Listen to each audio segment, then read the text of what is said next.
Good morning students, myself Jyoti Jadhav. Today we will take one story. Story name is Thirsty Crow. Story name is Thirsty Crow. Thirsty मतलब क्या? प्यासा. एक कौवा प्यासा था. एक कौवा प्यासा था और कौवे को प्यासा होने की वजह से उससे बहुत प्यास लगी थी. तो क्या चाहिए था? पानी चाहिए था. क्या चाहिए था उसे? पानी, वाटर. पानी को क्या कहते हैं हम? वाटर. वो वाटर के लिए इधर उधर फ्लाई कर रहा था, ऐसे उड़ रहा था, यहाँ से वहां जंगल में उड़ते उड़ते कहीं भी उसे पानी दिखाई नहीं दिया. इधर देख रहे थे, उधर देख रहा था कौवा, लेकिन पानी कहीं पर भी दिखाई नहीं दिया. फिर बहुत देर के बाद कौवे को एक क्या दिखा? कौवे को ऐसे पॉट, ये मटका दिखा. कौवे को एक घड़ा दिखा, बड़ा वाला. फिर कौवे को लगा ये घड़े में पानी होगा, मैं पी लूंगा, फिर मैं हैप्पी हो जाऊंगा. लेकिन जब कौवा उड़ते उड़ते गया ये घड़े तक, जब घड़े में देखा तो उसमें बहुत कम पानी था, बहुत लिटिल वाटर, थोड़ा सा पानी था. तो फिर कौवे ने सोचा अभी मेरी चोंच तो बहुत छोटी है और मटका तो बहुत बड़ा है, अब मेरी चोंच तो वहां तक पानी तक नहीं पूछ सकती, तो अब मैं क्या करूं? तो फिर कौवा सोचने लगा कि क्या करे जिससे मैं पानी पी लूं. कौवे को बहुत प्यास लगी थी और वो सोच रहा था. सोचते सोचते फिर उसके दिमाग में एक बात आई. ये जो घड़ा है उसके बाजू में छोटे छोटे कंकर पड़े हुए थे. कंकर नीचे देखने के बाद कौवे को लगा अगर मैं ये कंकर उठाकर इसमें डाल दूं तो शायद पानी ऊपर आ जाएगा. ऐसे उन्होंने एक अपने दिमाग में ऐसे बात चलाई. तो फिर कौवे ने क्या किया? ये जो कंकर है, ये कंकर अपने चोंच में उठा के ये वाटर में डालता गया. वाटर में, मटके में डालता गया. जैसे कंकर ये घड़े में आते गए, ये पानी ऐसे ऊपर ऊपर आया और फिर एक कंकर नीचे बैठे और पानी ऊपर आया. कौवे ने इस तरह से अपनी बुद्धि का यूज करके क्या किया? इस तरह से पानी को ऊपर लाया. फिर अपनी चोंच से यहाँ बैठकर पानी, पेट भर के पानी पिया और फिर हैप्पीली फ्लाई किया.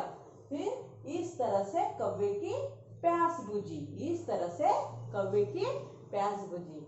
अगर हम प्रॉपरली अपने टाइम पर, अगर हमें कुछ नहीं आ रहा है, कुछ नहीं समझ रहा, उस टाइम अगर हम अपनी बुद्धि का यूज करें तो हम कुछ भी कर सकते हैं.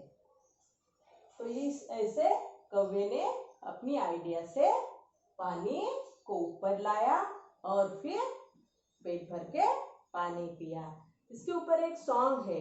एक कौवा प्यासा था, घड़े में पानी थोड़ा था, कौवे ने डाले कंकर, पानी आया ऊपर, कौवे ने पिया पानी, ऐसे हुई खत्म कहानी.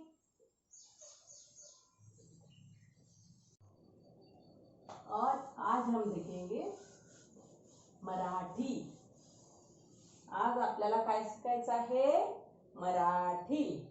मराठीमध्ये आपण अ पासून आहा पर्यंत विथ पिक्चर, चित्रासोबत आपण शिकलो. जसं अननसाचा, आगगाडीचा. आज आपण परत आपल्याला ते शिकायचं आहे, कारण की अ पासून आहा पर्यंत तुम्हाला ते अक्षर आणि त्याच्यासोबत त्यांची चित्र पण तुम्हाला आले पाहिजे. त्याच्यासाठी आपण परत प्रॅक्टिस घेऊया. सर्वात अगोदर अ ते आहा, अ ते आहा आपल्याला काय करायचे आहे? पिक्चर सोबत काढायचे आहे. अ कशाचा? अननसाचा. तुम्हाला पण असे चित्र काढायचे आहे. काय करायचे आहे? चित्र काढायचे आहेत अननसाचा. आगगाडीचा. आगगाडीचा. आगगाडी कशी काढायची आहे बघा. असे बॉक्स तयार करायचे, त्याला जोडायचं आहे आणि खाली व्हील्स काढायचे आहेत. इथे विंडोज काढायचे आहेत. फ्लॅग. अननसाचा आगगाडीचा. ई कशाची? इमारतीची. इमारतीची. इमारत म्हणजे काय? मोठे मोठे बिल्डिंग्स असतात ना, त्याला इमारत म्हणतात. काय म्हणतात त्याला? इमारत. इमारतीची. ही काय आहे? विंडो आहे. इमारतीची. दुसरी इडलिंबूची. इडलिंबूची. इडलिंबूची.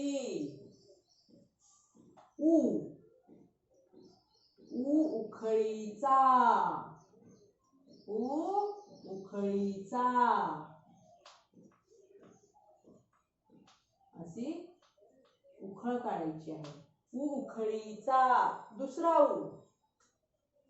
ही दुसरी ही पहिली आणि आता ही दुसरी दुसरी कशाची? ऊसाचा. ऊस. ऊस खाता ना तुम्ही? ऊस.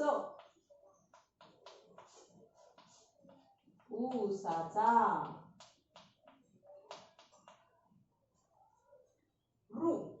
रूसीचा. रूसीचा. त्याच्यानंतर एकाचा. कशाचा? एकाचा. आई ऐरणीची. ऐरणीची. याच्यावर लोखंडाचे काम करतात. लोहार काम करतो. ऐरणीची. ओठाचा. ओठाचा.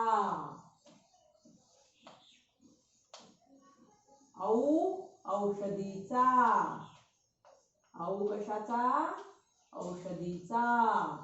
आपल्याला डॉक्टर बरं नसलं, ताप असली, खोकला असला तर औषध देतात की नाही?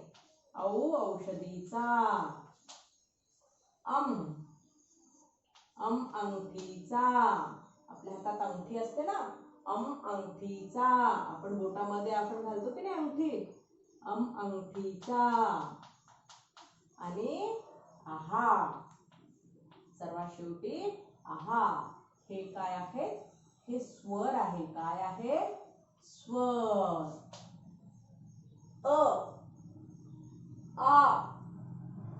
कसं रीड करायचं?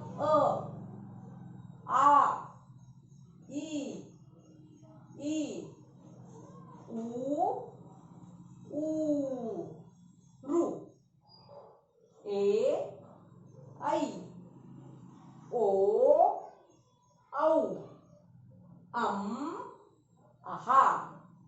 अशा प्रकारे काय करायचंय तुम्हाला? रीड करायचं आहे. आता पिक्चर सोबत म्हणूया. अननसाचा. अननसाचा. आगगाडीचा. आगगाडीचा.